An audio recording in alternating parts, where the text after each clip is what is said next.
Les banques des États membres de la Communauté économique et monétaire de l'Afrique centrale ont levé au cours du mois de mars 2021 1 213 milliards de francs CFA à la BEAC. En effet, les opérations hebdomadaires d'injection de liquidités dans le système bancaire des 6 pays, à savoir Cameroun, Centrafrique, Congo, Gabon, Guinée équatoriale et Tchad, ont atteint un record. Jamais par le passé, le besoin en liquidité n'avait été autant manifesté par les banques commerciales en activité dans la zone CEMAC.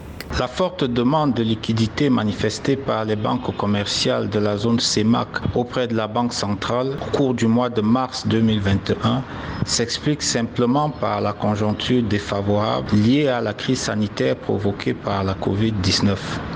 En effet, la liquidité des banques est nourrie en partie par les remboursements de crédits effectués par les opérateurs économiques et notamment les entreprises. Depuis le début de l'année 2021, le mécanisme de refinancement des banques commerciales par la Banque centrale des États de la CEMAC a enregistré un franc succès. Cette hausse de la consommation de la liquidité en ce début de l'année peut, de ce fait, s'expliquer par la reprise progressive des activités économiques malgré la seconde vague du coronavirus. Notons qu'en 2020, les injections de liquidités étaient plutôt moroses. Les banques ont dû restructurer une part importante de leur portefeuille crédit en rallongeant les échéances de paiement et, pour certains, en repoussant purement et simplement les délais de paiement, ce qui a eu un effet immédiat sur leur liquidité et justifie le recours au refinancement auprès de la Banque centrale. Il faut s'attendre à ce que cette tendance se poursuive jusqu'à la fin de l'année,